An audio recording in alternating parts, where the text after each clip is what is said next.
ನಮಸ್ಕಾರ ಸ್ನೇಹಿತರೆ. ಈ ವಿಡಿಯೋ ನೇತ್ರಾವತಿ ಟ್ರೆಕ್ಕಿಂಗ್ ಮತ್ತು ನೇತ್ರಾವತಿ ಸುತ್ತಮುತ್ತಲಿನ ಕೆಲವಾರು ಪ್ರದೇಶಗಳ ಕುರಿತಾಗಿದೆ. ಬಹುಶಃ ಎಲ್ಲರೂ ಪ್ಲ್ಯಾನ್ ಮಾಡಿದಾಗೆ ನಾವು ಸಹ ನೇತ್ರಾವತಿಗೆ ಟ್ರೆಕ್ಕಿಂಗ್ ಹೋಗ್ಬೇಕಂತ ಪ್ಲ್ಯಾನ್ ಮಾಡಿದಾಗ ಸುಮಾರು 7-8 ಜನ ಪ್ಲ್ಯಾನ್ ಮಾಡಿದ್ದು.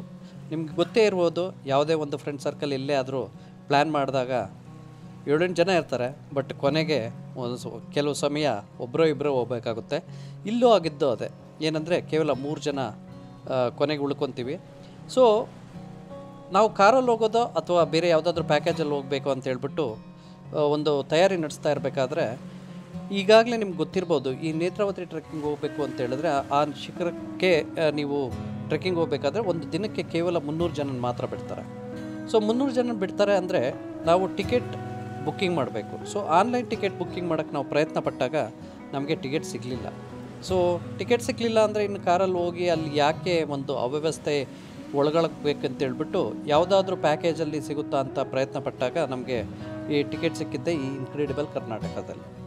ಸೊ ಇನ್ಕ್ರೆಡಿಬಲ್ ಕರ್ನಾಟಕದಲ್ಲಿ ನಾವು ಟಿಕೆಟನ್ನು ಬುಕ್ ಮಾಡಿದ್ವಿ. ಬುಕ್ ಮಾಡಿ ಶನಿವಾರ ಹೋದರೆ ತುಂಬ ಜನಜಂಗುಳಿ ಜಾಸ್ತಿ ಇರುತ್ತೆ. ಸೊ ಶನಿವಾರ ಯಾಕೆ ಹೋಗಬೇಕು ಅಂದರೆ ಅವ್ರದ್ದು ಶನಿವಾರ ಮತ್ತು ಶುಕ್ರವಾರ ಮತ್ತು ಶನಿವಾರದ ಪ್ಯಾಕೇಜ್ಗೆ ಯಾಕೆ ಹೋಗಬೇಕು ಅಂತ ಹೇಳ್ಬಿಟ್ಟು ನಾವು ಗುರುವಾರ ಮತ್ತು ಶುಕ್ರವಾರದ ಪ್ಯಾಕೇಜ್ ನಾವು ಮಾಡಿದ್ವಿ. ಅಂದರೆ ಗುರುವಾರ ರಾತ್ರಿ ಬಿಟ್ಟು ಶುಕ್ರವಾರ ನಾವು ನೇತ್ರಾವತಿ ಪೀಕ್ಗೆ ಹೋಗಿ ಶನಿವಾರ ಸುತ್ತಮುತ್ತಲ ಪ್ರದೇಶ ನೋಡಬೇಕು ಅಂತ ಹೇಳ್ಬಿಟ್ಟು ನಾವು ಡಿಸೈಡ್ ಮಾಡಿ ಹೊರಟ್ವಿ 3 ಜನ. ಸೊ ಈ 3 ಜನ ನಾವು ಈ ಇನ್ಕ್ರೆಡಿಬಲ್ ಕರ್ನಾಟಕದ ಟಿಕೆಟ್ ಬುಕ್ ಮಾಡಿ ಸೊ ಹೊರಟಾಗ ಮೊದಲನೇ ಪಿಕಪ್ ಅಂದರೆ ಮೆಜೆಸ್ಟಿಕ್ನಿಂದ 9 ಗಂಟೆಗೆ ಬಸ್ ಹೊರಡಬೇಕಿತ್ತು. ಸೊ ಆ್ಯಸ್ ಯೂಶ್ವಲ್ ನಾವು ಬೆಂಗಳೂರು ಗೊತ್ತಲ್ವಾ. ಸೊ ನನ್ನ ಇಬ್ಬರು ಸ್ನೇಹಿತರು ಆಗಲೇ ಹೊರಟಿದ್ರು. ನಾನು ಸ್ವಲ್ಪ ನಿಧಾನವಾಗಿ ತಡವಾಗಿ ಊಟ ಗೀಟ ಮಾಡಿ ಮನೆ ಬಿಟ್ಟೆ. ಮೆಟ್ರೋದಲ್ಲಿ ಹೋಗೋಣ ಅಂತ ಹೋಗ್ತಾ ಇದ್ದೆ. ಮೆಟ್ರೋದಲ್ಲಿ ಹೋಗ್ತಾ ಇರಬೇಕಾದ್ರೆ ಅಂದರೆ ಸುಮಾರು ನಾನು ಇನ್ನೂ ಒಂದು 9 ಗಂಟೆ ಮೆಜೆಸ್ಟಿಕ್ ತಲುಪಬೇಕಿತ್ತು. ಬಟ್ ನಾನು 9 ಗಂಟೆಗೆ ಇನ್ನೂ MG ರೋಡಲ್ಲೇ ಮೆಟ್ರೋದಲ್ಲಿದ್ದೆ. ಸೊ ನಮ್ಮ ಸ್ನೇಹಿತರಿಗೆ ನನಗೋಸ್ಕರ ಕಾಯೋದು ಬೇಡ, ಬೇರೆ ಯಾರಾದರೂ ಇದ್ದರೆ ವೆಯ್ಟ್ ಮಾಡಿ, ಅಥವಾ ಇಲ್ಲ ಅಂದರೆ ನೀವು ಮುಂದೆ ಹೋಗಿ, ಯಾಕಂದರೆ ನಮಗೆ ಮೆಟ್ರೋ ಸಂಚಾರ ಮೆಟ್ರೋ ಈಗ ಸ್ವಲ್ಪ ಅನುಕೂಲನೇ ಇದೆ. ಯಾಕಂದರೆ ಅದೇ ತುಮಕೂರು ರೋಡಲ್ಲಿ ಮೆಟ್ರೋ ಹೋಗುತ್ತೆ ಮುಂದೆ. ಪೀಣ್ಯ ಅಥವಾ ಇಲ್ಲಾದರೂ ಮುಂದೆ ನಾನು ಅದನ್ನು ಕ್ಯಾಚ್ ಮಾಡ್ಬೋದು ಅಂತೇಳಿ ಅವ್ರಿಗೆ ಹೊರಡಲು ತಿಳಿಸಿದೆ. ಕೊನೆಗೆ ನಾನು ಪೀಣ್ಯದಲ್ಲಿ ಹೋಗಿ ಈ ಒಂದು ಕ್ಯಾಬ್ ಅಂದರೆ ಟಿ ಟಿ ಯಾಕಪ್ಪ ಬುಕ್ ಆಯಿತು ಅಂತ ಹೇಳಿದ್ರೆ, ಇಲ್ಲಿ ಕೇವಲ 11 ಜನ ಅಷ್ಟೇ ಇದ್ವಿ ನಾವು ಆ ಒಂದು ಗುರುವಾರದ ದಿನ ಬುಕ್ ಮಾಡಿದ್ದವರು. ಸೊ ಸರಿ, ಪೀಣ್ಯದಲ್ಲಿ ನಾನು ಟಿ ಟಿ ಹತ್ತಿದಾಗ ನಾವು 3 ಜನ ಸ್ನೇಹಿತರು ಇದ್ವಿ. ಅದರಲ್ಲಿ ಹೊಸ ಸ್ನೇಹಿತರು ಅಂದರೆ ನಿಮ್ಗೆ ಗೊತ್ತೇ ಇರಬೇಕಲ್ಲ, ಒಂದು ಹೊಸ ಜೋಡಿ ಮತ್ತು ಕೆಲವರು ಕಾಲೇಜು ಹುಡುಗಿಯರು ಬಂದಿದ್ದರು. ಹೀಗೆ ಅಂದರೆ ನಮಗೆ ಯಾವುದೇ ಒಂದು ಸಂಪರ್ಕವಿಲ್ಲದ ಒಂದು ವ್ಯಕ್ತಿಗಳು, ಹೊಸ ಪರಿಚಯ. ಹಾಗೆ ನಮಗೆ ಇನ್ಕ್ರೆಡಿಬಲ್ ಕರ್ನಾಟಕದಿಂದ ಶ್ರೇಯಸ್ ಎಂಬ ಒಬ್ಬ ಏನು ಹೇಳ್ಬೋದು ನಮಗೆ ಕಾಂಟ್ಯಾಕ್ಟ್, ಅವರೊಬ್ಬರನ್ನ ಬಿಟ್ಟರೆ ನಮಗೆ ಇನ್ಯಾರು ಪರಿಚಯ ಇಲ್ಲ, ನಮ್ಮವ್ರು ಬಿಟ್ಟರೆ. ಸೊ ಆ್ಯಸ್ ಯೂಶ್ವಲ್ ನಮ್ಮ ಜರ್ನಿ ಶುರುವಾಯಿತು. ಎಲ್ಲರೂ ಹತ್ತಿದಾಯಿತು. ಸೊ ಟೆಂಪೋ ಟ್ರಾವೆಲರ್ ಹೋಗೋಕ್ಕೆ ಶುರುವಾಯಿತು. ಪಾಪ ನಮ್ಮ ಶ್ರೇಯಸ್ ಅವರು ತಮ್ಮ ಪರಿಚಯ ಎಲ್ಲರದ್ದು ಸ್ವಲ್ಪ ಪರಿಚಯ ಮಾಡಿಕೊಳ್ಳಿ, ಜೋಶಾಗಿರುತ್ತೆ ಅಂತೇಳಿ ಅವರು ಏನೋ ಹೇಳಿದ್ರು. ಸೊ ನಾವು ಸಹ ನಮ್ಮ ಒಂದು ಪರಿಚಯ ಮಾಡಿದ್ವಿ ಅಷ್ಟೇ. ಪರಿಚಯ ಏನೋ ಮಾಡಿದ್ವಿ. ಆಮೇಲೆ ಅವ್ರ ಪಾಡ್ಗೆ ಅವರು, ಎಲ್ಲರ ಪಾಡ್ಗೆ ಅವರು, ಯಾಕಂದರೆ ರಾತ್ರಿ ಆಗೋದ್ರಿಂದ ಬಹುಶಃ ನಿದ್ರೆಗೆ ಜಾರಿದ್ವಿ. ಆದರೆ ನಿದ್ರೆ ಏನು ಬರ್ದಿಲ್ಲ ಬಿಡಿ. ಸೊ ಆದರೆ ಒಂದು ಮೌನ ಅಂದರೆ, ಯಾಕೆಂದರೆ ಮೋಸ್ಟ್ಲಿ ಪರಿಚಯ ಇಲ್ಲದೆ ಕಾರಣ ಅಷ್ಟೊಂದು ಯಾರಿಗೂ ಮಾತಾಡೋ ಒಂದು ಇದಾಗಲಿ ಅಥವಾ ಏನೇ ಒಂದು ಆಟ ಅಥವಾ ಏನು ಸುಮ್ಮನೆ ಎಲ್ಲ ಒಂದು ಸೈಲೆಂಟಾಗಿ ಹೋಗ್ತಾ ಇದ್ವಿ. ನಮ್ಮ ಡ್ರೈವರು ಸ್ವಲ್ಪ ಜೋಶ್, ಅವ್ರಿಗೆ ಬೇಕಾದ ಹಾಡುಗಳನ್ನ ಪ್ಲೇ ಮಾಡಿಕೊಂಡು ಅವ್ರ ಪಾಡ್ಗೆ ಅವ್ರು ಕೇಳಿಕೊಂಡು ಸೊ ವಾಹನ ಚಲಾಯಿಸ್ತಾಯಿದ್ರು. ಕೊನೆಗೆ ಅಂತೂ ಇಂತೂ ಬೆಳಗಿನ ಜಾವ ನಾವು ಮೊದಲಿಗೆ ಕಳಶ ಸೇರಿದ್ವಿ. ಕಳಶ ಆದಮೇಲೆ ಚೆಕ್ ಪೋಸ್ಟ್ ಹತ್ರ ನಾವು ನಿಲ್ಲಿಸಿದ್ವಿ. ಸೊ ಇನ್ಕ್ರೆಡಿಬಲ್ ಕರ್ನಾಟಕದವರು ಈ ಒಂದು ವ್ಯವಸ್ಥೆ ಅಂದರೆ ಅಲ್ಲಿ ಉಳ್ಕೊಳ್ಳೋದಕ್ಕೆ ಅಥವಾ ಫ್ರೆಶ್ ಅಪ್ ಆಗೋದಕ್ಕಾಗಿ ಒಂದು ಮನೆ ನಿಮಗೆ ಗೊತ್ತಿರ್ಬೋದು. ಅಲ್ಲೆಲ್ಲ ಸುಮಾರು ಮನೆಗಳು ಈಗಾಗಲೇ ನಿಮ್ಗೆ ಗೊತ್ತಿರ್ಬೋದು. ಸೊ ಅದೇ ರೀತಿ ಒಂದು ಮನೆ ಬುಕ್ ಮಾಡಿದ್ರು. ಸೊ ಆ ಮನೆ ಹತ್ರಕ್ಕೆ ಹೋಗ್ಬೇಕಾದ್ರೆ ಆಗಲಿಕ್ಕೆ ಜಿಟಿ ಮಳೆ ಶುರುವಾಗಿತ್ತು. ಸುಮಾರು ಒಂದು ಬಹುಶಃ 5:30 ಸಮಯ ನಾವು ಅಲ್ಲಿ ತಲುಪಿದಾಗ ಚೆಕ್ ಪೋಸ್ಟು. ಸೊ ಆ ಒಂದು ನಮಗೆ ಯಾವ ಮನೆ ಬುಕ್ ಮಾಡಿದ್ರೋ ಅವ್ರ ಕಡೆಯಿಂದ ಜೀಪಿನ ವ್ಯವಸ್ಥೆ ಇತ್ತು. ಸೊ ನಮ್ಮ ವೆಹಿಕಲ್ನಲ್ಲೇ ಸ್ಟಾಪ್ ಮಾಡಿ ಜೀಪ್ನಲ್ಲಿ ನಮ್ಮನ್ನು ಅವರು ಕರೆದುಕೊಂಡು ಹೋದರು. ಜೀಪ್ನಲ್ಲಿ ಕರೆದುಕೊಂಡು ಹೋದ್ಮೇಲೆ ಸೊ ನಮಗೆ ಅವ್ರು ಕೊಟ್ಟ ಸಮಯ 7 ಗಂಟೆಗೆಲ್ಲ ಫ್ರೆಶ್ ಅಪ್ ಆಗಬೇಕು, ದಯವಿಟ್ಟು ನಾಷ್ಟ ಎಲ್ಲ ಮುಗಿಸ್ಬಿಟ್ಟು ದಯವಿಟ್ಟು ಬೇಗ ರೆಡಿಯಾಗಿರಿ ಅಂದರು. ಸೊ ಆಯಿತು. ಬಹುಶಃ ನಾವು 7 ಗಂಟೆಗೆಲ್ಲ ಫ್ರೆಶ್ ಅಪ್ ಆಗಿ ನಾಷ್ಟ ತಿಂದು ದೋಸೆ ಮಾಡಿದರು. ದೋಸೆ ಮತ್ತು ಚಿತ್ರಾನ್ನ ಇತ್ತು, ತಿಂದು ಹಾಗೆ ನಮಗೆ ಒಂದು ಬಾಕ್ಸು ಸಹ ಅವರೇ ಕೊಟ್ಟರು. ಯಾಕಂದರೆ ಮೇಲೆ ಹೋದ್ಮೇಲೆ ಅಲ್ಲೇನು ಸಿಗೋದಿಲ್ಲ, ಸೊ ಊಟಕ್ಕೆ ಬೇಕು ಅಂತ ಹೇಳ್ಬಿಟ್ಟು ಪುಳಿಯೋಗರೆ ಮಾಡಿ ಪ್ರತಿಯೊಬ್ಬರಿಗೂ ಒಂದೊಂದು ಬಾಕ್ಸ್ ಕೊಟ್ಟರು. ಸೊ ಈ ಒಂದು ಬಾಕ್ಸ್ ನಾವು ತೆಗೆದುಕೊಂಡು 7:20 ಸಮಯದಲ್ಲಿ ಮಹೇಂದ್ರನ್ನವರು ಅವ್ರ ಜೀಪಲ್ಲಿ ನಮ್ಮ ಪ್ರಯಾಣ ಬೆಳೆಸ್ತೀವಿ. ಈ ಒಂದು ಪ್ರಯಾಣ ಬೆಳೆಸುವಾಗ ಇಲ್ಲೊಂದು ವಿಶೇಷತೆ, ಒಂದು ಅನುಭವ ನಾನು ಹೇಳಲೇಬೇಕು. ಏಕೆಂದರೆ ಈ ಜೀಪ್ ರೈಡು, ಮಹೇಂದ್ರ ಅವರ ಜೀಪ್ ರೈಡು ತುಂಬ ಸೊಗಸಾಗಿತ್ತು. ಆ ಒಂದು ಮಳೆಯಲ್ಲಿ ಆ ಒಂದು ಕಿರಿದಾದ ರಸ್ತೆಗಳಲ್ಲಿ ಹೋಗೋದೇ ಅದೊಂಥರ ಮಜಾ ಇದೆ ಬಿಡಿ. ಅದು ಅಷ್ಟು ಸುಲಭ ಅಲ್ಲ ಅಲ್ಲಿ ಡ್ರೈವ್ ಮಾಡೋದು. ಆ ಒಂದು ಪ್ರಯತ್ನದಲ್ಲಿ ತುಂಬ ಚೆನ್ನಾಗಿ ಡ್ರೈವ್ ಇತ್ತು. ನಂತರ ನಾವು ಸುಮಾರು 7:30ಕ್ಕೆ ಆ ಒಂದು ಎಂಟ್ರಿ ಪಾಯಿಂಟ್ ಏನಂತ ಹೇಳ್ತೀವೋ ಅಲ್ಲಿಗೆ ತಲುಪಿದ್ವಿ. ಆ ಎಂಟ್ರಿ ಪಾಯಿಂಟ್ ತಲುಪಿದಾದಮೇಲೆ ಸೊ ಆ್ಯಸ್ ಯೂಶಲ್ ಅಲ್ಲಿ ಟಿಕೆಟ್ ಅಂದರೆ ಬುಕ್ ಮಾಡಿದ್ದೀರಾ ಆಗಾಗಲೇ ಇವರು ಬುಕ್ ಮಾಡಿದರು. ಸೊ ನಾವು ಎಷ್ಟು ಜನ ಬರ್ತೀವಿ ಅಂತ ಹೇಳ್ಬಿಟ್ಟು ಅದು ಕೊಟ್ಟಿದ್ದರು. ಸೊ ಅಲ್ಲಿ ಬ್ಯಾಗು ಅದು ಇದು ಚೆಕ್ಕಿಂಗು ಅರಣ್ಯ ಇಲಾಖೆದವರು ಚೆಕ್ ಮಾಡೋದಕ್ಕೆ ಶುರು ಮಾಡಿದ್ರು. ನಾನು ಕ್ಯಾಮ್ರಾ ಬೇರೆ ತೊಗೊಂಡೋಗಿದ್ದೆ. ಸೊ ಅಲ್ಲಿ ಇಲ್ಲ, ಕ್ಯಾಮ್ರಾ ಅಲೋ ಇಲ್ಲ ಅಂತ ಹೇಳಿದ್ರು. ಸೊ ಬರೀ ಮೊಬೈಲ್ ಅಷ್ಟೇ ಅಲೋ, ಕ್ಯಾಮ್ರಾ ಗೋಪ್ರೋ ಏನು ನೀವು ತೊಗೊಂಡೋಗೋಗಿಲ್ಲ ಹಾಗೆ ಹೀಗೆ ಅಂತ ಹೇಳಿದ್ರು. ಸರಿ, ಇನ್ನೇನು ಮಾಡೋದು, ಹೇಗಿದ್ದರು ಮಹೇಂದ್ರ ಅವರು ಬಂದಿದ್ದರು, ಅವ್ರದ್ದೇ ಮನೇಲಿ ನಾವು ಇದ್ವಲ್ವ.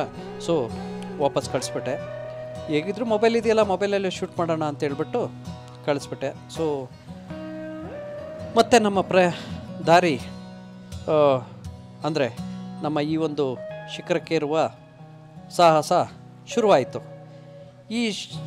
ಇಲ್ಲಿ ಇನ್ನೊಂದು ವಿಚಾರ ಹೇಳಲೇಬೇಕು. ನಾವು 3 ಜನ ನಮ್ಮ ಹಳ್ಳಿಯಿಂದ ಬಂದಿದ್ದು, ನಮಗೆ ಇನ್ನು 4 ಜನ ನಾವು ಅಂದರೆ ಹಿಂದಿನ ದಿನ ಹೋಗ್ತಾ ಇದ್ದೀವಿ ಅಂತ ಹೇಳಿದ ತಕ್ಷಣ 4 ಜನ ಅವರು ಪ್ಲ್ಯಾನ್ ಮಾಡಿ ನಾವು ಬಂದೇ ಬರ್ತೀವಿ ಕಾರಲ್ಲಿ ಬರ್ತೀವಿ, ಮತ್ತು ಟಿಕೆಟ್ ಹೇಗೆ ಅಂತ ಹೇಳಿದ್ರೆ ಅಲ್ಲಿ ಬಂದ ಮೇಲೆ ನೋಡೋಣ ಯಾವುದಾದ್ರೂ ಸಾಧ್ಯನಾ ಅಂತ ಹೇಳ್ಬಿಟ್ಟು 4 ಜನ ಬಂದು ನಮ್ಮ ಜೊತೆ ಸೇರಿಕೊಂಡ್ರು. ಸೊ ಟಿಕೆಟ್ ಆಗೋ ಈಗೋ ಏನೋ ಮಾಡಿ ಪ್ರಯತ್ನಪಟ್ಟು ಆಯಿತು ಬಿಡಿ, ಟಿಕೆಟ್ ಸಿಕ್ತು. ಸೊ ಅವರು 4 ಜನ, ನಾವು 3 ಜನ, 7 ಜನ. ನಾವು ಬಂದಿರೋ ಬ್ಯಾಚ್ ಬಿಟ್ಟು, ಅಂದರೆ ನಾವು ಏನು ಇನ್ಕ್ರೆಡಿಬಲ್ ಕರ್ನಾಟಕದಿಂದ ಬಂದಿದ್ವೋ ಅಷ್ಟೊಂದು ಇನ್ನೂ ನಮಗೆ ಪರಿಚಯ ಇಲ್ಲದ ಕಾರಣ ಈ ಪರಿಚಯ ಇದ್ದ 4 ಮತ್ತು 7 ಜನ ನಾವು ಹೊರಟ್ವಿ. ಸೊ ಈ ಒಂದು ತುಂಬಾ ಸೊಗಸಾಗಿತ್ತು ಬಿಡಿ. ನಾವು ಹತ್ತಾ ಇರಬೇಕಾದ್ರೇ ಆ ಒಂದು ಮೋಡಗಳ ಮಧ್ಯೆ ಆ ತಂಪಾದ ಒಂದು ಗಾಳಿ ಹೋಗ್ತಾ ಇರಬೇಕಾದ್ರೆ ಮೊದಲಿಗೆ ನಮಗೆ ಸಿಕ್ಕ ಒಂದು ಜಲಪಾತ, ಈಗೇನು ನೀವು ಈ ದೃಶ್ಯದಲ್ಲಿ ನೋಡ್ತಾ ಇದ್ದೀರೋ ಆ ಜಲಪಾತ ತುಂಬ ಮನೋಹರವಾಗಿದೆ, ತುಂಬ ಸೊಗಸಾಗಿದೆ ಜಲಪಾತ.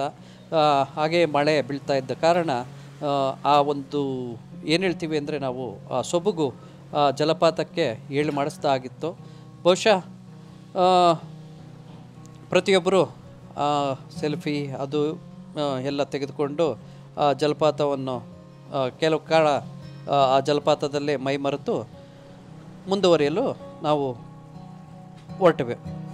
ನಿಮಗೆ ಇಲ್ಲೊಂದು ವಿಚಾರ ಹೇಳಬೇಕು, ಏನಪ್ಪ ಅಂದರೆ ಈ ಒಂದು ನಾವು ಟ್ರೆಕ್ಕಿಂಗ್ ಮಾಡ್ತಾ ಇರಬೇಕಾದ್ರೆ ಸುಮಾರು ನಮಗೆ 3 ಕಡೆ ಈ ನೀರಿನ ಸ್ನೇಹವಾಗುತ್ತೆ. ಅಂದರೆ ನೀವೀಗ ಏನು ನೋಡ್ತಾ ಇದ್ದೀರೋ ಆ ನೀರಿನ ಒಂದು ಜಲಪಾತ, ಹಾಗೆಯೇ ಇನ್ನು ಸ್ವಲ್ಪ ಮುಂದೆ ಹೋದರೆ ನೀರಿನ ಜರಿ, ಸಿಗುತ್ತೆ, ಅಂದರೆ ಸಣ್ಣ ಪ್ರಮಾಣದಲ್ಲಿ ಹರಿಯುವ ನೀರು.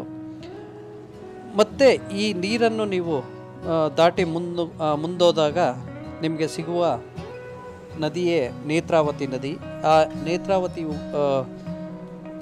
ಉಗಮ ಸ್ಥಾನ ಈ ಒಂದು ಬೆಟ್ಟದಲ್ಲಿಯೇ ಇದೆ ಎಂದು ಹೇಳುತ್ತೇವೆ. ಸೊ ನಾವು ದಾರಿಯಲ್ಲಿ ಹೋಗ್ತಾ ಇರಬೇಕಾದ್ರೆ ಆ ಮೋಡಗಳು ನಮ್ಮನ್ನು ಕೈ ಬೀಸಿ ಕರೆದ ಆಗಿತ್ತು. ಹಾಗೆಯೇ ಆ ಒಂದು ವೀಕ್ಷಣೆ ಮಾಡಬೇಕಾದ್ರೆ ಬಹುಶಃ ಮೋಡಗಳು ಕ್ಲಿಯರ್ ಆದರೆ ಮಾತ್ರ ಈ ಒಂದು ಹಸಿರು ಹೊದಿಕೆ ನಮಗೆ ಕಾಣಲು ಸಾಧ್ಯ. ಬಹುಶಃ ಕಂಪ್ಲೀಟ್ ಮೋಡಗಳಿಂದ ಏನಾದರೂ ಆವರಿಸ್ಬಿಟ್ರೆ ನಮಗೇನು ಕಾಣೋದಿಲ್ಲ. ಆ ಒಂದು ಸೊಬಗನ್ನು ನಾವು ಆನಂದಿಸಲು ಬಹಳನೇ ಕಷ್ಟ ಇದೆ. ಸೊ ಅದಕ್ಕೋಸ್ಕರನೇ ನಾವು ಕಾಯಬೇಕು. ಹೋಗ್ತಾ ಇರಬೇಕಾದ್ರೆ ಹೇಗೋ ಸೂರ್ಯ ನಮ್ಮ ಮೇಲೆ ಮೋಸ್ಟ್ಲಿ ಕರುಣೆ ತೋರ್ದ ಅಂತ ಕಾಣುತ್ತೆ. ಸೊ ಮೋಡಗಳು ಸ್ವಲ್ಪ ಕ್ಲಿಯರ್ ಆಗಿ ನಮಗೆ ಒಂದು ಒಳ್ಳೆಯ ಹಸಿರು, ನೀವು ಏನು ನೋಡ್ತಾ ಇದ್ದೀರೋ ಈಗ ಹಸಿರು ಹೊದಿಕೆ ತುಂಬಾ ಸೊಗಸಾಗಿ ಕಾಣ್ತಾ ಇತ್ತು. ಬಹುಶಃ ನಾವು ಈ ಒಂದು ಟ್ರೆಕ್ಕಿಂಗ್ ಹೋಗ್ತಾ ಇರಬೇಕಾದ್ರೆ ನಿಜಕ್ಕೂ ಈ ಒಂದು ಸೌಂದರ್ಯ, ಆ ಪಕ್ಷಿಗಳ ಒಂದು ನಾದ ಇವೆಲ್ಲ ಕೇಳ್ತಾ ಇದ್ದರೆ ನಿಜಕ್ಕೂ ಒಂದು ಸೋಲೋದಕ್ಕೆ ಇನ್ನೇನು ಕಾರಣನೇ ಬೇಕಾಗಿಲ್ಲ ಬಿಡಿ.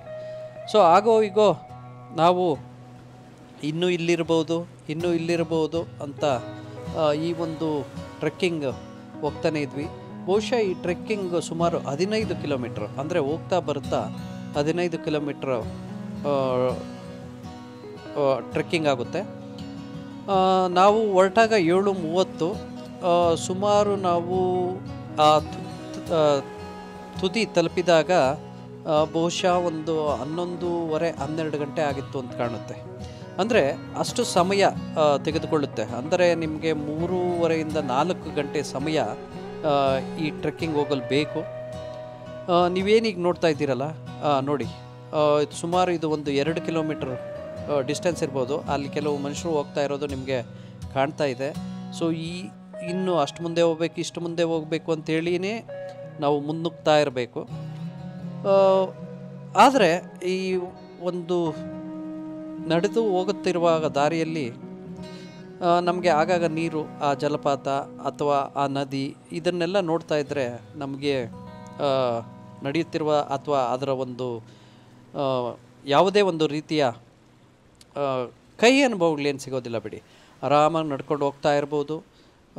ಸೊ ಈಗ ನೀವೇನು ಇಲ್ಲಿ ನೋಡ್ತಾ ಇದ್ದೀರಲ್ಲ, ನಾನು ಆಗಲೇ ಹೇಳಿದ ಹಾಗೆ ಇದು ಒಂದು ಸಣ್ಣ ನದಿ, ಸಣ್ಣ ಜಲಪಾತನೇ ಅಂತ ಹೇಳ್ಬೋದು ಅಥವಾ ಜರಿ ಅಂತ ಹೇಳ್ಬೋದು.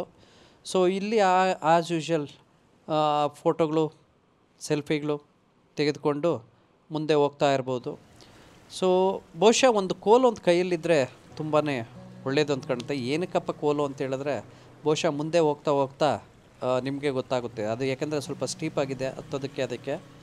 ಸೊ ಹಾಗಾಗಿ ಒಂದು ಕೋಲನ್ನು ಕೈಯಲ್ಲಿ ಇಟ್ಕೊಂಡಿದ್ರು ತುಂಬ ಒಳ್ಳೆಯದು. ಆಮೇಲೆ ಶೂಸ್ ತುಂಬಾ ಮುಖ್ಯ. ಯಾಕಂದರೆ ಅಲ್ಲಿ ಇಲ್ಲಿ ಜಿಗಣಿಗಳು ಹತ್ತಿದ ಪ್ರಸಂಗಗಳು ಇದ್ದಾವೆ. ಸೊ ಜಿಗಣಿಗಳು ಇರುತ್ತೆ. ಆ ಒಂದು ಜೊತೆಯಲ್ಲೇ ಒಂದು ನಾವು ಮುಂದೆ ಸಾಗಿದಾಗ ನಾನು ಆಗಲೇ ಹೇಳ್ದ ಹಾಗೆ ಈಗ ನೀವೇನು ನೋಡ್ತಾ ಇದ್ದೀರೋ ಇದೇ ನೇತ್ರಾವತಿ ನದಿ. ಆ ನೀರು ನೋಡ್ಬೋದು ನೀವು, ಎಷ್ಟು ಏನು ಹೇಳ್ತೀವಿ ಅಂತ ಹೇಳಿದ್ರೆ ನಾವು ಶುದ್ಧವಾಗಿದೆ ನೀರು, ತುಂಬಾ ಶುದ್ಧವಾದ ನೀರು. ಬಹುಶಃ ಈ ನೀರು ಬೇರೆ ಅಂದರೆ ಹರಿದು ಬಂದಾಗ ನಾವು ಬೇರೆ ಕಡೆ ನೋಡಿದಾಗ ಎಷ್ಟೊಂದು ಕಲುಷಿತವಾಗಿತ್ತಂದರೆ ನಿಜಕ್ಕೂ ಈ ಒಂದು ಕಲುಷಿತ ಮಾಡ್ತಿರೋದು ನಾವೇ ಅಂತ. ಏಕೆಂದರೆ ಈ ಉಗಮ ಸ್ಥಾನದಲ್ಲಿ ಈ ನೀರನ್ನು ನಾವು ನಾವು ಕುಡಿದಿದ್ದೇ ಇದನ್ನು ನೀರು ಅಂತ ತಿಳ್ಕೊಳ್ಳಿ. ಯಾಕಂದರೆ ನಾವು ನೀರು ತೆಗೆದುಕೊಂಡು ಹೋಗಿರಲಿಲ್ಲ. ಸೊ ಈ ನೀರನ್ನೇ ಕುಡಿದ್ವಿ. ಆದರೆ ನಾನು ಬಹುಶಃ ಈ ಒಂದು ವಿಡಿಯೋ ಒಂದು ವಾರದ ಆದಮೇಲೆ ಎಡಿಟಿಂಗ್ ಮಾಡ್ತಾ ಇರೋದು. ಸೊ ಅಂದರೆ ಈ ನೀರು ಕುಡಿದ್ರೂ ಯಾವುದೇ ಒಂದು ಏನು ಏರುಪೇರು ಅಂದರೆ ನಮ್ಮ ಒಂದು ಏನು ಹೇಳ್ತೇವಪ್ಪ ಅಂತ ಹೇಳಿದ್ರೆ ಕೆಮ್ಮು, ನೆಗಡಿ ಅಥವಾ ಯಾವುದೇ ಒಂದು ಏನೂ ಇಲ್ಲ. ಅಂದರೆ ಅಷ್ಟೊಂದು ಶುದ್ಧವಾದ ನೀರು ಅಂತ ನಾವು ಹೇಳಲೇಬಹುದು. ಈಗಾಗಲೇ ನಾವು ಎಷ್ಟೋ ಮಿನರಲ್ ವಾಟ್ರುಗಳು ಅದು ಇದು ಕುಡಿದು ಆದರೂ ನೆಗಡಿ ಕೆಮ್ಮು ಬರುತ್ತೆ. ಬಟ್ ಇಲ್ಲಿ ನಾವು ಇಷ್ಟೊಂದು ನೀರೆಲ್ಲ ಅಲ್ಲೆಲ್ಲ ಕುಡಿದು ಬಂದ್ರೂ ಏನೂ ಆಗಿಲ್ಲ ಅಂದರೆ ಆ ನೀರಿನ ಮಹತ್ವ, ಆ ನೀರಿನ ಶುದ್ಧತೆ ನಮಗೆ ನಿಜಕ್ಕೂ ಹೇಳಿ ಮಾಡಿಸ್ತಾ ಆಗಿದೆ. ಅಂದರೆ ಆ ಹೇಳುತ್ತೆ ಆ ಶುದ್ಧವಾದ ನೀರು.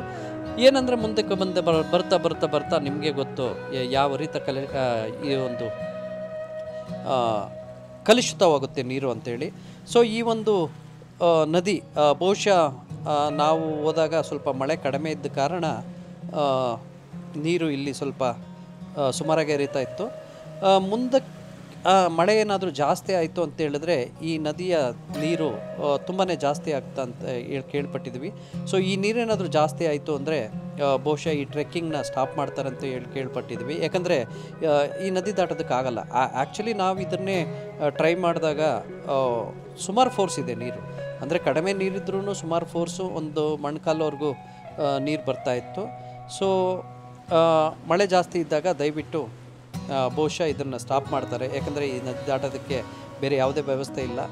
ಸೊ ಹಾಗಾಗಿ ಆಮೇಲೆ ನಾನು ಸ್ಥಳೀಯರಲ್ಲಿ ಕೇಳ್ಪಟ್ಟ ಹಾಗೆ ಈ ಒಂದು ನದಿ ಏನು ಉಗಮ ಸ್ಥಾನ ಇದೆ ಈ ಅಂದರೆ ಮುಂದೆ ಕಾಡಲ್ಲಿ ನೀವು ನೀರು ಬರ್ತಾ ಇರೋ ಕಾಡಲ್ಲೇ ಒಂದು ಬಂಡೆ ಮೇಲೆ ಕೇವಲ ಒಂದು 3 ತೊಟ್ಟುಗಳಲ್ಲಿ ಈ ನದಿ ಉಗಮವಾಗುತ್ತೆ ಅಂತ ಆ ಸ್ಥಳೀಯರಲ್ಲಿ ಕೇಳಿದಾಗ ಅವರು ಕೊಟ್ಟ ಒಂದು ಅರ್ಥವಂದರೆ ಈ ಯಾವ ರೀತಿ ಉಗಮವಾಗುತ್ತೆ ಅಂತೇಳಿ.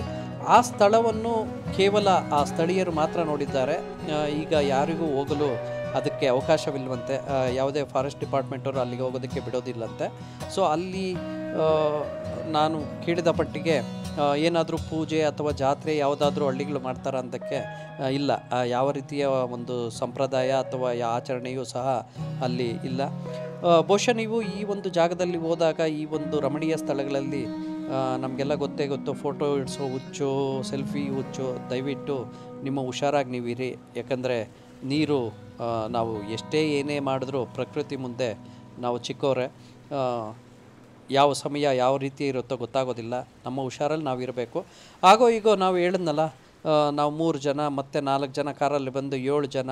ಆಮೇಲೆ ನಮ್ಮ ಜೊತೆಗೆ ಒಬ್ಬರು ನಮ್ಮ ಟೀಮ್ನವರೇ ಒಬ್ಬರು ಮೇಡಮ್ ಬೇರೆ ಸೇರ್ಕೊಂಬಿಟ್ಟಿದ್ರು. ಸೊ ಹಾಗಾಗಿ ನಾವು 8 ಜನ ಮುನ್ನುಗ್ತಾ ಇದ್ವಿ. ನಮ್ಮ ಟೀಮ್ ಭಾಳ ಹಿಂದೆ ಆಯಿತು. ಹಾಗಾಗಿ ಬಹುಶಃ ನೀವು ನಮ್ಮ ಟೀಮ್ನ ಇಲ್ಲೆಲ್ಲೂ ನೋಡ್ತಾ ಇಲ್ಲ. ಅಂದರೆ ನಮ್ಮ ಸಂಗಡಿಗರಷ್ಟೇ ನಾವು ನೋಡ್ತಾ ಇದ್ದೀವಿ.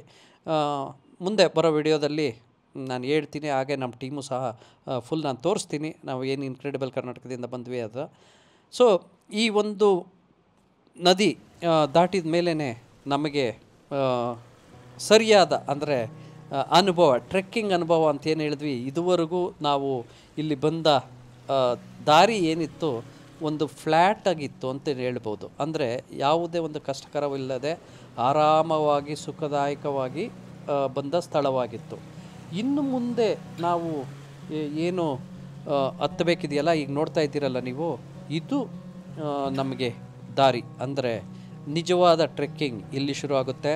ಸೊ ಭಾಳ ಹುಷಾರಾಗಿ ಹತ್ತಬೇಕು. ನಾನು ಹೇಳಿದ್ನಲ್ಲ ಆಗಲೇ, ಕೈಯಲ್ಲೊಂದು ಕಡ್ಡಿ ಇದ್ದರೆ ಉತ್ತಮ ಅಂತ. ಏನಕ್ಕೆ ಹೇಳಿದೆ ಅಂತ ಹೇಳಿದ್ರೆ, ಈ ಒಂದು ಈಗ ಏನು ನೀವು ನೋಡ್ತಾ ಇದ್ದೀರಲ್ಲ ಜಾಗ, ಇದು ಸ್ವಲ್ಪ ಸ್ಟೀಪ್ ಆಗಿದೆ. ಹಾಗೆಯೇ ಮಳೆ ಬಿದ್ದಾಗ ಸ್ವಲ್ಪ ಜಾರುವ ಸಂಭವವೂ ಇರುತ್ತೆ. ಬಟ್ ಆದರೂ ಆ ಕಲ್ಲುಗಳು ಅದಿರೋದ್ರಿಂದ ಏನಂತೂ ಜಾರೋ ಏನಿರಲ್ಲ. ಬಟ್ ಶೂಗಳಿಗೆ ಸ್ವಲ್ಪ ಗ್ರಿಪ್ ಇದ್ದರೆ ತುಂಬಾ ಒಳ್ಳೆಯದು. ಚಪ್ಪಲಿ ಹಾಕ್ಕೊಂಡು ಹೋಗೋದು ಸೂಕ್ತವಲ್ಲ ಅಂತ ಹೇಳ್ಬೋದು. ಸೊ ನೀವು ಏನು ನೋಡ್ತಾ ಇದ್ದೀರಿ ನೋಡಿ, ಈಗ ಆ ಪ್ರಕೃತಿ ಸೌಂದರ್ಯ ತುಂಬಾ ಸೊಗಸಾಗಿ, ಹಸಿರು ಹೊದಿಕೆ ತುಂಬಾ ಸೊಗಸಾಗಿ ಕಾಣುತ್ತೆ. ಅದರಲ್ಲಿ ಚಲಿಸುವ ಮೋಡಗಳು ಮಧ್ಯದಲ್ಲಿ ಕಣ್ಣ ಮುಚ್ಚಾಲೆ ಆಟ ಅಂತ ಹೇಳ್ತೀವಲ್ಲ, ಆ ಕಣ್ಣ ಮುಚ್ಚಾಲೆ ಆಟನೂ ತುಂಬ ಸೊಗಸಾಗಿ ಕಾಣುತ್ತೆ ನೋಡಿ. ಇಂಥ ದಾರಿಗಳಲ್ಲಿ ನೀವು ಹತ್ತಬೇಕಾಗುತ್ತೆ. ಸೊ ಹಾಗೆಯೇ ಏನಾಗುತ್ತೆ ಅಂದರೆ, ಇಲ್ಲಿ ನಾವು ನೋಡ್ತಾ ಕೇವಲ ಇಷ್ಟೇನಾ, ಇನ್ನೊಂದು ಸ್ವಲ್ಪ ದೂರ ಇದೆ ಅಂದಾಗೆ ಸ್ಟೆಪ್ ಬೈ ಸ್ಟೆಪ್ ಈ ಒಂದು ಪೀಕ್ ಇದೆ. ಸೊ ಹಾಗೆಯೇ ನೋಡ್ತಾ ನಾವು ಮುಂದೆ ಹತ್ತುತ್ತಾ ಹೋಗಬೇಕು. ಸೊ ಕೊನೆಗೆ ಆಗೋ ಈಗೋ ನಾವು ಪ್ರಯತ್ನ ಪಟ್ಟು ಎಲ್ಲರೂ ಮೇಲೆ ಪೀಕ್ ಅಂದರೆ ಈ ನೇತ್ರಾವತಿ ಪೀಕ್ ಏನಿದೆಯೋ ಅದರ ಮೇಲೆ ಹೋದ್ವಿ.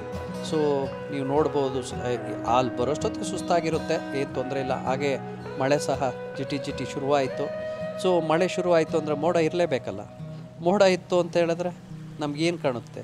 ಏನೂ ಕಾಣೋದಿಲ್ಲ, ಬರೀ ಮೋಡ. ಅಂದರೆ ಒಂದು ಬೆಳ್ಳಗೆಯ ಪ್ರದೇಶ, ಹಸಿರು ಕಾಣಲ್ಲ, ಏನೂ ಕಾಣೋದಿಲ್ಲ ಅಲ್ಲ. ಸೊ ಆ ಒಂದು ಅನುಭವ ನಮಗಾಯಿತು. ಕೊನೆಗೆ ಕಾದು ನೋಡೋಣ, ಕಾದು ಕುಳಿತುಕೊಬೇಕಲ್ಲ. ಕೊನೆಗೆ ನಾವು ಈ ಒಂದು ನೇತ್ರಾವತಿ ಪೀಕ್ ತುತ್ತ ತುದಿ, ಈಗ ನೀವೇನು ನೋಡ್ತಾ ಇದ್ದೀರೋ ಇದು ದೃಶ್ಯ ತುತ್ತ ತುದಿಯಿಂದ ಕ್ಯಾಪ್ಚರ್ ಮಾಡಿರೋ ದೃಶ್ಯ. ಸೊ ಈ ಒಂದು ತುತ್ತ ತುದಿಯಲ್ಲಿ ಕುಳಿತುಕೊಂಡು ನಾವು ಈ ಒಂದು ನೋಟ, ಅಂದರೆ ಈ ಹಸಿರು ಹೊದಿಕೆಯನ್ನು ನೋಡೋದಕ್ಕೋಸ್ಕರ ಬಹಳಷ್ಟು ಸಮಯ, ಅಂದರೆ ಸುಮಾರು ಒಂದು ಅರ್ಧ ಗಂಟೆಯಿಂದ ಮುಕ್ಕಾಲು ಗಂಟೆ ಕಾದು ಕುಳಿತ್ವಿ. ಆದರೂ ಇನ್ನೊಂದು ಕಡೆ ನೀವೇನು ನೋಡ್ತಾ ಇದ್ದೀರಿ, ಒಳ್ಳೆ ಪ್ರಪಾತದ ಥರ ಮೋಡ ಎಲ್ಲೋ ಕೆಳಗಡೆ ಇದೆ, ಅಲ್ಲಿ ಏನು ಪ್ರಪಾತ ಕಾಣ್ತಾ ಇದೆ ಅದಂತೂ ಕ್ಲಿಯರ್ ಆಗಲೇ ಇಲ್ಲ ಬಿಡಿ. ನಾವು ಅದನ್ನು ನೋಡೋದಕ್ಕೂ ಸಾಧ್ಯವಾಗಲೇ ಇಲ್ಲ. ಆ ಕಡೆ ಏನಿದೆ, ಇನ್ನು ಬೆಟ್ಟ ಗುಡ್ಡಗಳು ಏನಿದೆ ಅಂತೇಳಿ ಕಾಣಲೇ ಇಲ್ಲ. ಸೊ ಇದು ನಮ್ಮ ಒಂದು ನೇತ್ರಾವತಿ ಟ್ರೆಕ್ಕಿಂಗ್ನ ಅನುಭವ ಆಗಿತ್ತು. ಹಾಗೆ ಎರಡನೇ ದಿನ ಆಗೋಷ್ಟರೊಳಗಡೆ ಬಹುಶಃ ನಮ್ಮ ಟೀಮಲ್ಲಿ ಒಂದು ಆತ್ಮವಿಶ್ವಾಸ ಹಾಗೂ ಒಂದು ಏನು ಹೇಳ್ತೀವಿ ನಾವು, ಗೆಳೆತನ ಅನ್ನೋದು ಭಾಳನೇ ಚೆನ್ನಾಗಿ ಆಗಿತ್ತು. ಸೊ ಒಬ್ಬರನ್ನೊಬ್ಬರು ಅಂದರೆ ಆ ಒಂದು ಸಮಯದಲ್ಲಿ ಅರ್ಥಕೊಂಡಿದ್ವಿ. ಸೊ ಯಾರು ಏನು ಹೇಗೆ ಅಷ್ಟು ಇಲ್ಲದೇ ಇದ್ದರೂ ಅಟ್ಲೀಸ್ಟ್ ಒಂದು ಸ್ನೇಹಿತರ ಒಂದು ಇದಾಗಿತ್ತು. ಈಗ ಆ ಎರಡನೇ ದಿನ ನಾವು ಮತ್ತೆ ಜೀಪ್ ರೈಡ್, ಮಹೇಂದ್ರ ಅವ್ರ ಜೀಪ್ನ ಆಗಲೇ ಹೇಳಿದ್ನಲ್ಲ. ಸೊ ಆ ಮಹೇಂದ್ರ ಜೀಪ್ ಹತ್ತಿ ನಾವು ಎರಡನೇ ದಿನದ ಸುತ್ತಮುತ್ತಲಿರುವ ಪ್ರದೇಶಕ್ಕೆ ಹೊರಟ್ವಿ. ಸೊ ನೀವು ಮೋಸ್ಟ್ಲಿ ನಮ್ಮ ಡ್ರೈವರ್ ಸಹ ಈ ವಿಡಿಯೋದಲ್ಲಿ ನೋಡ್ತಾ ಇದ್ದೀರಿ. ನೋಡ್ರಿ, ಅವರ ಮುಖದಲ್ಲಿ ಭಾವನೆ, ಒಬ್ಬ ಡ್ರೈವರ್ ಆಗಿ ಅವರ ಮುಖದಲ್ಲಿ ಭಾವನೆ ಅಥವಾ ಅವರು ನಿಂತಿರುವ ನೋಡಿದ್ರೆ ಈ ಒಂದು ರೈಡ್ ಯಾವ ರೀತಿ ಇರುತ್ತೆ ಅಂತ ನಿಮ್ಗೆ ಅನುಭವ ಆಗುತ್ತೆ.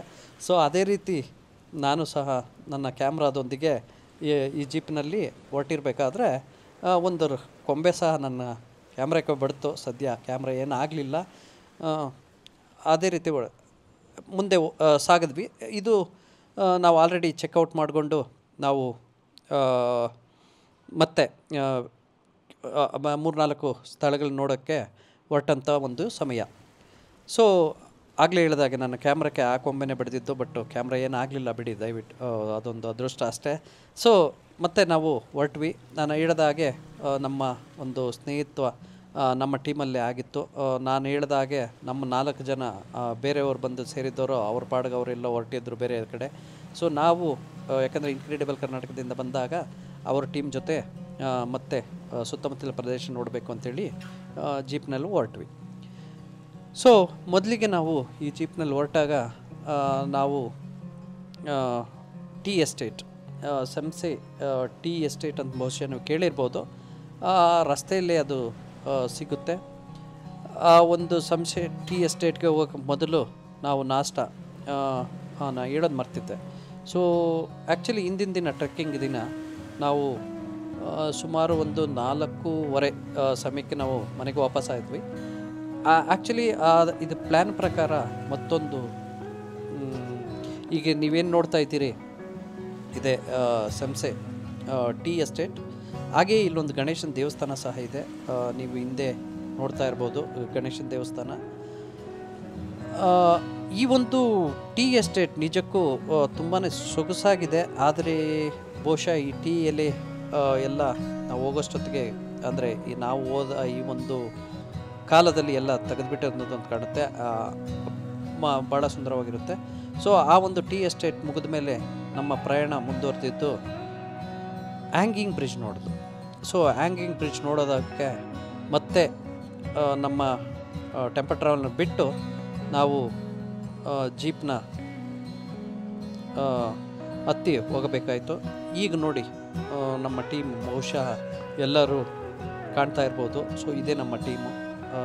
ನಾವು ಏನು ಇನ್ಕ್ರೆಡಿಬಲ್ ಕರ್ನಾಟಕದಿಂದ ಬೇರೆ ಬೇರೆ ಕಡೆಯಿಂದ ಬುಕ್ ಮಾಡಿ, ಸೊ ಇಲ್ಲಿ ನಮ್ಮ ಒಗ್ಗಟ್ಟು ಅಥವಾ ಒಂದು ಸ್ನೇಹಿತ್ವ, ವಿಶ್ವಾಸ. ಏಕೆಂದರೆ ನಾವು ಹೇಳೋದಿಷ್ಟೇ, ಎಲ್ಲೇ ಹೋದರೂ ಏನೇ ಹೋದರೂ ಒಂದು ವಿಶ್ವಾಸ ಅನ್ನೋದು ತುಂಬ ಮುಖ್ಯ. ನಂಬಿಕೆ ಅನ್ನೋದು ಮುಖ್ಯ. ಬಹುಶಃ ಆ ನಂಬಿಕೆ ವಿಶ್ವಾಸ ನಮ್ಮಲ್ಲಿ ಬಂದಿತ್ತು ಅಂತ ಕಾಣುತ್ತೆ. ಹಾಗಾಗಿಯೇ ಒಬ್ರಿಗೊಬ್ಬರು ಪರಸ್ಪರ ಮಾತಾಡೋದಕ್ಕಾಗಲಿ ಅಥವಾ ಏನು ಇದು ನೀವು ನೋಡ್ತಾ ಇರ್ಬೋದು. ಸೊ ಆ ಒಂದು ಒಡನಾಟ ನಮ್ಮಲ್ಲಿ ಶುರುವಾಗಿತ್ತು. ಸೊ ಹೀಗೆ ಜೀಪ್ನಲ್ಲಿ ಹತ್ತಿ ನಾವು ಈ ಬ್ರಿಡ್ಜು ನಾನು ಹೇಳಿದ್ನಲ್ಲ ಹ್ಯಾಂಗಿಂಗ್ ಬ್ರಿಡ್ಜ್ ಅಂತಿದೆ. ಆ ಹ್ಯಾಂಗಿಂಗ್ ಬ್ರಿಡ್ಜು ನೋಡಲು ಮುಂದೆ ಹೋಗ್ತಾ ಇರಬೇಕಾದ್ರೆ ಒಂದು ಮರದ ಕೊಂಬೆ ಸಹ ರೋಡಿಗೆ ಅಡ್ಡಲಾಗಿ ಬಿದ್ದಿತ್ತು. ನಮ್ಮ ಜೀಪ್ ಏನಿದೆ ಅದು ಬಹುಶಃ ಹೋಗೋಕ್ಕೆ ಸಾಧ್ಯ ಆಗಲಿಲ್ಲ. ಕೊನೆಗೆ ಏನೇನು ಮಾಡೋದು, ಹೇಗಿದ್ದರೂ ನಾವು ಸ್ವಲ್ಪ ಹಳ್ಳಿ ಬರಲ್ವಾ, ಪ್ರಯತ್ನ ಪಡೋಣ ಅಂತ ಹೇಳ್ಬಿಟ್ಟು ನಾವು ಸಹ ಆ ಒಂದು ಬಿದ್ದ ಮರದ ಕೊಂಬೆಯನ್ನು ಈಗ ನೋಡ್ತೀರಿ ನೀವು ವಿಡಿಯೋದಲ್ಲಿ ಸೈಡಿಗೆ ಸರಿಸಿ ಕೊಟ್ವಿ. ನಾನು ಆಗಲೇ ಹೇಳ್ತಿದ್ದೆ, ಆ್ಯಕ್ಚುಲಿ ಬಿಟ್ಬಿಟ್ಟೆ. 4:15 ನಾವು ಮನೆಗೆ ಹೋದ್ಮೇಲೆ ಅಲ್ಲೊಂದು ಫಾಲ್ಸ್ಗೆ ಹೋಗಬೇಕಿತ್ತು, ಬಟ್ ಆ ಫಾಲ್ಸ್ಗೆ ಹೋಗಲಿಲ್ಲ. ಯಾಕಂದರೆ ಕಾರಣ ಇಷ್ಟೇ, ಮಳೆ ಜಾಸ್ತಿ ಆಗಿತ್ತು. ಮಳೆ ನೀರೆಲ್ಲ ಅದಕ್ಕೆ ಮಿಶ್ರಿತಗೊಂಡು ಅದು ಮಣ್ಣಿನ ನೀರಲ್ಲಿ ಫಾಲ್ಸ್ ಬರುತ್ತಾ, ಹಾಗಾಗಿ ಆ ಫಾಲ್ಸ್ ಕ್ಯಾನ್ಸಲ್ ಮಾಡಿದ್ವಿ. ಹೇಗೋ ಮನೆಗೆ ಹೋಗಿ ಚೆನ್ನಾಗಿ ಬಿಸಿ ಬಿಸಿ ಬದನೆಕಾಯಿ ಬಜ್ಜಿ ರೆಡಿ ಮಾಡಿಕೊಟ್ರು, ಚೆನ್ನಾಗಿ ತಿಂದ್ವಿ. ನಿದ್ದೆ ಬೇರೆ ಇರಲಿಲ್ವ. ಆಮೇಲೆ ರಾತ್ರಿ ಒಳ್ಳೆ ಊಟ ತಿಂದು ಚೆನ್ನಾಗಿ ನಿದ್ದೆ ಮಾಡಿದ್ವಿ. ಸೊ ಹಾಗಾಗಿ ನೀವು 2ನೇ ದಿನ ಏನು ನೋಡ್ತಾ ಇದ್ದೀರಿ ನೀವು, ನಮಗೆ ಫ್ರೆಶ್ನೆಸ್ಸು, ಯಾಕಂದರೆ ನಿದ್ದೆ ಅದೆಲ್ಲ ಚೆನ್ನಾಗಿರೋ ಕಾರಣ ಒಳ್ಳೆ ಮತ್ತೆ ಯಂಗ್ ಆ್ಯಂಡ್ ಎನರ್ಜೆಟಿಕ್ ಆಗಿ ನಾವು ಈ ಒಂದು ಜರ್ನಿಯನ್ನು ಶುರು ಮಾಡಿದ್ವಿ. ಸೊ ನಾನು ಹೇಳ್ತಾ ಇದ್ದಾಗೆ ಸುಮಾರು ಮತ್ತೆ ಒಂದು 3-4 ಕಿಲೋಮೀಟ್ರು ಅಥವಾ 5 ಕಿಲೋಮೀಟ್ರು ಅಷ್ಟು ಕಳಶದಿಂದ ಸಂಸೆ, ಆಮೇಲೆ ಮತ್ತೆ ಮುಂದಕ್ಕೆ ನಾವು ಕಳಶದಿಂದ ಮುಂದೆ ಬಂದು ಈ ಹ್ಯಾಂಗಿಂಗ್ ಬ್ರಿಡ್ಜನ್ನು ನೋಡಲು ಬಂದ್ವಿ. ಏನಪ್ಪ ಇದು ಹ್ಯಾಂಗಿಂಗ್ ಬ್ರಿಡ್ಜ್ ಅಂತ ಹೇಳಿದ್ರೆ, ಬಹುಶಃ ಇದು ತುಂಬ ಹಳೆಯ ಬ್ರಿಡ್ಜ್. ತುಂಬ ಸೊಗಸಾಗಿದೆ ಅಂದರೆ ಬನ್ನಿ ತೋರಿಸ್ತೀನಿ. ಸೊ ನಾನು ಆಗಲೇ ಹೇಳಿದ ಹಾಗೆ ಈ ಒಂದು ರಸ್ತೆಯಲ್ಲಿ ನಾವು ಸಾಗಿದಾಗ ಮಳೆ ಚಿಟ ಅಂದರೆ ನಾವು ಹಿಂದಿನ ದಿನಕ್ಕೆ ನೋಡಿದ ಮಳೆಗೂ ಇವತ್ತಿನ ಮಳೆಗೂ ಸ್ವಲ್ಪ ಮಳೆ ಜಾಸ್ತಿ ಆಗಿತ್ತು ಅಂತ ಕಾಣ್ತಾ ಇತ್ತು. ಯಾಕಂದರೆ ಬಿಟ್ಟು ಬಿಡದೆ ಮಳೆ ಬರ್ತಾನೆ ಇತ್ತು. ಸೊ ನಾವು ನಮ್ಮಲ್ಲಿದ್ದ ಒಂದು ಆ ಪ್ಲ್ಯಾಸ್ಟಿಕ್ ಕವರ್ನ ತೆಗೆಯೋದೋ ಬೇಡವೋ, ಕೆಲವು ಸಮಯ ಹಾಕ್ಕೊಳೋದು, ಕೆಲವು ಸಮಯ ತೆಗೆಯೋದು, ಈ ರೀತಿಯಾಗಿ ಮಾಡುತ್ತಾ ನಮ್ಮ ಪ್ರಯಾಣವನ್ನು ಮುಂದುವರಿಸ್ತಾ ಹೋಗ್ತಾ ಇದ್ವಿ. ನೀವು ಈಗ ಇಲ್ಲಿ ಏನು ನೋಡ್ತಾ ಇದ್ದೀರಿ ನಮ್ಮ ಹಿಂದೆ, ಇವರೇ ಮಿಸ್ಟರ್ ಶ್ರೇಯಸ್ ಇನ್ಕ್ರೆಡಿಬಲ್ ಕರ್ನಾಟಕ ನಮ್ಮನ್ನೆಲ್ಲ ಒಬ್ಬ ರಾಯಭಾರಿಯಾಗಿ ಏನು ನಡ್ಸ್ಕೊಂಡು ಹೋಗ್ತಾ ಇದ್ರು, ಅವರೇ ಇವರು. ಆ ವೈಟ್ ನೀವೇನು ಇದರಲ್ಲಿ ನೋಡ್ತಾ ಇದ್ದೀರಲ್ಲ, ವೈಟ್ ಜಾಕೆಟ್ ಹಾಕಿದಾರಲ್ಲ ಅವರೇ. ಸೊ ಹಾಗೆಯೇ ಇವರ ಮಾರ್ಗದರ್ಶನದಲ್ಲೇ ನಮ್ಮ ಒಂದು ಜರ್ನಿ ಸ್ಟಾರ್ಟ್ ಆಯಿತು. ಸೊ ನಾನು ಆಗಲೇ ಹೇಳಿದ ಹಾಗೆ ಇದು ನಮ್ಮ ಒಂದು ಸಾಹಸ ಕಾರ್ಯ ನೋಡ್ತಾ ಇರ್ಬೋದು ನೀವು, ಯಾವ ರೀತಿ ಆ ಕೊಂಬೆ ರಸ್ತೆ ಮಧ್ಯದಲ್ಲಿ ಬಿದ್ದಿತ್ತು ಅಂತ. ಸೊ ಅದನ್ನು ನಿಮ್ಗೆ ಗೊತ್ತಿರ್ಬೋದು, ಭಾಳನೇ ಭಾರ ಇತ್ತು. ಸೊ ಆಗೋ ಈಗೋ ನಮ್ಮ ಅದೃಷ್ಟಕ್ಕೆ ತಕ್ಕಂಗೆ ಮತ್ತೊಂದು ಕೊಂಬೆ ಅಲ್ಲೇ ಇತ್ತು. ಸೊ ಆ ಕೊಂಬೆಯ ಸಹಾಯದಿಂದ ನಾವು ಅದನ್ನು ಸರಿಸೋಕ್ಕೆ ಪ್ರಯತ್ನ ಪಟ್ವಿ. ಕೊನೆಗೂ ಯಶಸ್ವಿ ಆದ್ರಿ ಬಿಡಿ. ಸೊ ನೀವು ನೋಡ್ತಾ ಇರ್ಬೋದು. ಸೊ ಆ ಒಂದು ಸಣ್ಣ ಸಾಹಸ, ಇದು ಯಾವ ದೊಡ್ಡ ಸಾಹಸ ಅಲ್ಲ, ಸಣ್ಣ ಸಾಹಸ. ಅಂದರೆ ಅಟ್ಲೀಸ್ಟು ನಾವು ನಮಗೆ ಹೋಗುವಷ್ಟು ರಸ್ತೆನ ನಾವು ರೆಡಿ ಮಾಡಿಕೊಂಡು ಹೋದ್ವಿ. ಸೊ ಈ ಒಂದು ಸಾಹಸನೂ ತುಂಬ ಬೇಕು. ಈ ಥರ ಎಲ್ಲ ದಾರಿಯಲ್ಲಿ ಹೋಗ್ತಾ ಇರಬೇಕಾದ್ರೆ ಈ ಥರ ಎಲ್ಲ ಆದ್ರೇ ಬಹುಶಃ ಚೆನ್ನಾಗಿರೋದು ಅಂತ ಕಾಣುತ್ತೆ. ಇಲ್ಲಾಂದರೆ ಏನಿರುತ್ತೆ ಅಲ್ವಾ ಜೀವನದಲ್ಲಿ, ಎಲ್ಲದು ಕೈಗೆ ಸುಗಮವಾಗಿ ಸಿಕ್ಬಿಟ್ರೆ ಅದಕ್ಕೊಂದು ಅರ್ಥನೇ ಇರೋದಿಲ್ಲ. ಅದಕ್ಕೆ ಕಷ್ಟ ಸುಖ ಎರಡೂ ಇರಬೇಕು ಜೀವನದಲ್ಲಿ. ಸೊ ಅದಾದಮೇಲೆ ಮತ್ತೆ ನಮ್ಮ ಪ್ರಯಾಣ ಶುರುವಾಯಿತು. ಬಟ್ ಅದು ತುಂಬ ಹತ್ರನೇ ಇತ್ತು. ಆ ಮರ ಬಿದ್ದಿರೋದಕ್ಕೆ ನಾವು ಬಹುಶಃ ಜೀಪ್ ನಿಲ್ಲಿಸ್ಬಿಟ್ಟು ಅಲ್ಲಿಂದನೇ ನಡ್ಕೊಂಡು ಹೋಗ್ಬೋದಿತ್ತು. ಆದರೆ ಅದು ನಮಗೆ ಗೊತ್ತಿಲ್ಲದ ಸೊ ಎನಿಯೋ ಅದನ್ನು ನಾವು ಸೈಡಿಗೆ ಸರಿಸ್ಬೋದು ಅನ್ನೋ ಕಾರಣಕ್ಕೋಸ್ಕರ ಸೈಡಿಗೆ ಸರಿಸಿ ಕೊನೆಗೆ ನಾವು ಏನು ಹೇಳ್ತಾ ಇದ್ವಿ, ಈ ಒಂದು ತೂಗು ಸೇತುವೆ ಅದರ ಬಳಿ ಬಂದ್ವಿ. ಸೊ ಈ ತೂಗು ಸೇತುವೆ ಬರೋಷ್ಟೊತ್ತಿಗೆ ಮಳೆ ಸ್ವಲ್ಪ ಏನು ಹೇಳ್ತೀವಿ ವಿರಾಮ ಸ್ವಲ್ಪ ಕೊಟ್ಟಿತ್ತು. ಜಿಟಿ ಮಳೆಯೆಲ್ಲ ನಿಂತು ನಮ್ಮ ತೂಗು ಸೇತುವೆಗೆ ಬಂದ ಮೇಲೆ ಗೊತ್ತಾಯಿತು ಅದರ ಕೆಳಗಡೆ ಭದ್ರಾವತಿ ನದಿ ತುಂಬ ಸೊಗಸಾಗಿ ಹರಿತಾ ಇತ್ತು. ಅಂದರೆ ಮಳೆ ತುಂಬ ಚೆನ್ನಾಗಿ ಆಗ್ತಾಯಿತ್ತು ಕಾರಣ ತುಂಬ ರಮಣೀಯವಾಗಿ ತುಂಬ ಚೆನ್ನಾಗಿ ನದಿ ನೀರು ಹರಿತಾ ಇತ್ತು. ಅದರ ಮೇಲೆ ತೂಗು ಸೇತುವೆ 4-5 ಜನ ಹಿಡ್ಕೊಂಡು ಅಲ್ಲಾಡಿಸಿದ್ರೆ ಅಲ್ಲಾಡುತ್ತೆ, ಆದರೆ ಬೀಳಲ್ಲ ಬಿಡಿ.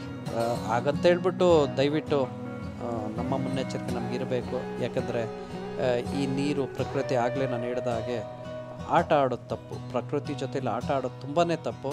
ಸೊ ಯಾವುದಕ್ಕೂ ಏನೇ ಆಗಲಿ ಒಂದು ನಮ್ಮ ಸೇಫ್ಟಿ ಅಥವಾ ಮುನ್ನೆಚ್ಚರಿಕೆ ಕ್ರಮ ಇರ್ಬೋದು, ಅಥವಾ ಕೆಲವೊಂದು ಏನು ಅಲ್ಲಿ ಕೆಲವೊಂದು ಯಾವ ರೀತಿ ಅಲ್ಲಿ ನಾವು ಏನಾದರೂ ಒಂದು ಪಾಲನೆ ಮಾಡಬೇಕು ಅಂದರೆ ಮುನ್ನೆಚ್ಚರಿಕೆ ಕ್ರಮಗಳು ಏನಾದರೂ ಇದ್ದರೆ ದಯವಿಟ್ಟು ಅದನ್ನು ಪಾಲನೆ ಮಾಡೋದು ತುಂಬಾ ಒಳ್ಳೆಯದು. ಇಲ್ಲಿ ಬಹುಶಃ ಯಾರೂ ಇರಲ್ಲ ಅಂತ ಕಾಣುತ್ತೆ. ನಾವು ಹೋದಾಗ ಇಲ್ಲಿ ಯಾರೂ ಇಲ್ಲ. ಸೊ ನೀವೇನು ನೋಡ್ತಾ ಇದ್ದೀರಾ ಇದೇ ತೂಗು ಸೇತುವೆ. ಈ ಒಂದು ತೂಗು ಸೇತುವೆ ಬಹುಶಃ